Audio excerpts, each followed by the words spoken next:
All right, everybody. Happy Sunday night. Hope everybody had a good weekend.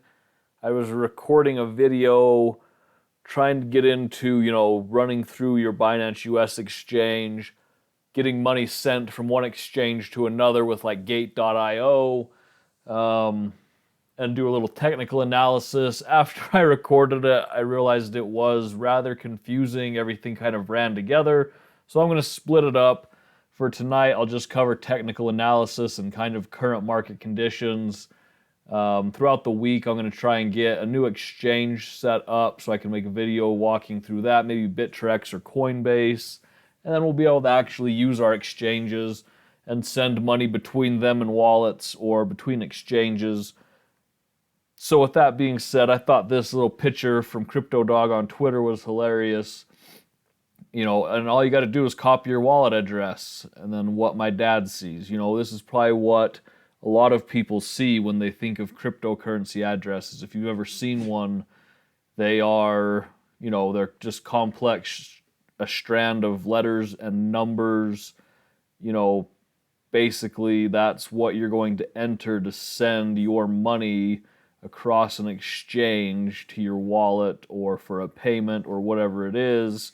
Here's an example of some crypto addresses. Like I said, just random letters, numbers, capitalizations, lower cases. And when you get your exchanges set up and your wallet set up, you'll have public addresses. Okay, these addresses are not like sensitive to be seen, obviously. Your public address you can post. You can get set up to take, donations. Your private keys you definitely do not want to post anywhere. Okay? Keep those private, and it's in the name. Public key, private key, you know, you can actually come to Etherscan, search for this guy's wallet address if you were so inclined. I don't even know who that guy is, and it will show you, that's the amount he's got. That's his estimated value. Like, this is this wallet's address. Like I said, I don't even know who that guy was. I mean, trying to increase a fund for something. Let's see if we can find out. Oh, he's running a COVID relief campaign in what's going on in India. Okay, there must be, obviously, I'm not aware of the situation, but there must be something going on with, dire needs in India. So this guy, and here's a perfect example of how cryptocurrency works, okay? Look at this, just stumbled right into it. All right, this guy's taking different, donations. Now, obviously, like I said, I know nothing about this particular account. Be wary of, people trying to manipulate you or people trying to scam you, obviously. But if this is a legit address, a legit Indian relief for COVID, good on him. He's raised almost, what, $800,000 in Ethereum plus these other bags. Like, this dude, wherever he lives, if you want to donate to his cause, you can. You can do it globally. You don't need to get a bank involved. You don't have to worry about giving him your credit card information. You just send him coins. And as you can see down here, it just shows, from this address to this address, and here's your amount.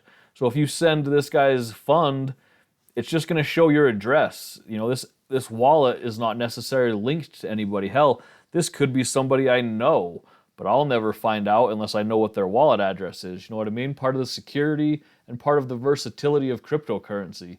That's awesome. I just stumbled right on into that. Let's move on before I screw this up, all right? Getting into some other Twitter posts, let's talk about kind of the recent 30% correction with Bitcoin that we had over this last week. This is a chart from the 2017 bull run. Historically, Bitcoin goes through multiple steep corrections in a bull run. Between 16 and 17, we saw at least six.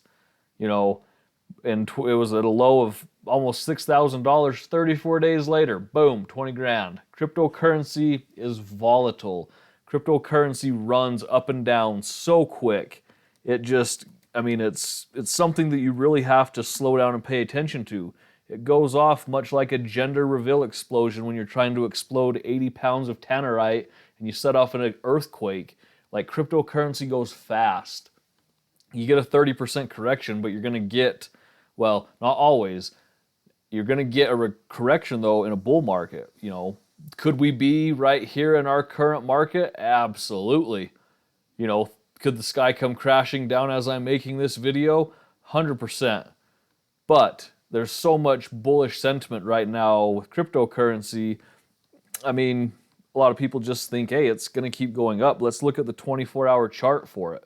It had a hard bounce right here, and look at how much it just came right back up. All-time high for 24-hour.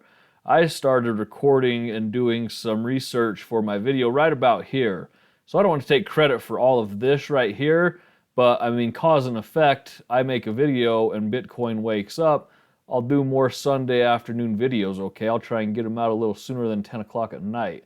But point being, you know, a huge correction like we had last week, don't let that worry you too much. Again, 2017 bull run for Bitcoin.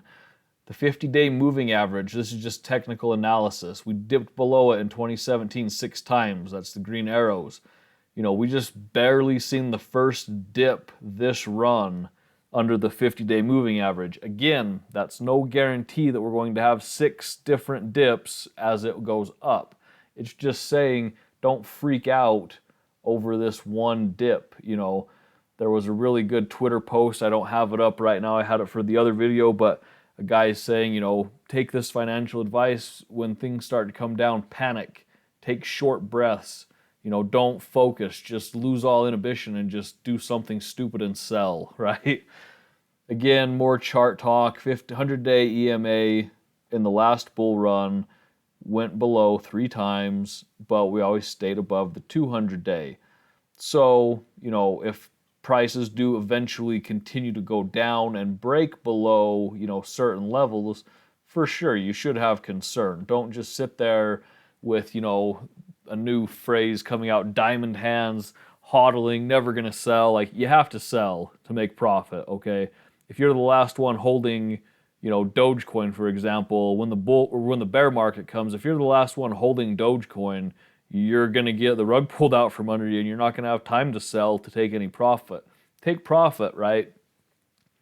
This site that I'm kind of scrolling down through, I just learned about this on Saturday. It's called Trade the Chain. You know, they kind of advertise that they send out little call outs about different cryptocurrencies. You know, we called it out at this point. Look what it did.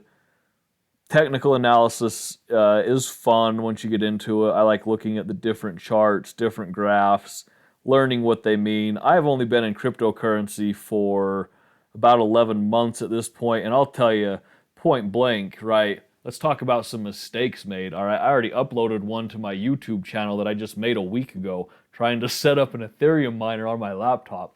Epic failure, but I still threw it out there for the world to see. You know, there was some educational insight into it. I learned a lot personally, if nothing else. If I ever get a desktop, hey, I know how to set myself up a miner pretty quick, pretty easily. You know, when I first started doing cryptocurrency, I tried to chart, I tried to time the dips, I tried to buy the lows and sells at the highs. Like, that's your overall goal, but nobody ever times highs and lows perfectly. I thought I could try that. I lost thousands of dollars when I first started investing, okay? I don't recommend this, but I put my life savings into it and lost a lot of it right off the bat. You know, things could have went very badly. Luckily, things went very good.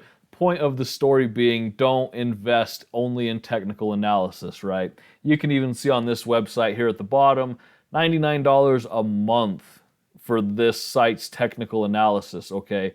That is fairly pricey. I mean, if you're only investing $500 to start with, you're not going to want to take a fifth of that and throw it into a technical analysis website, right? You're going to want to just take that $500 and invest it wisely. With that being said, let's go ahead and sign in, because I went ahead and got signed up for this just for you guys. So here's an overview of this website. I've just started playing with it. I'll definitely play with it a lot more over the next 2 weeks if I don't just hold it for a month and pay the $100. It is what it is. You know, you can see the hottest on Twitter for the last 24 hours. This site goes off of, like, I can't remember the exact name that it used, sentiment indicators. So it's tracking Twitter, it's tracking people that are talking about what's going on, and obviously you can see the people that are talking about these coins the most.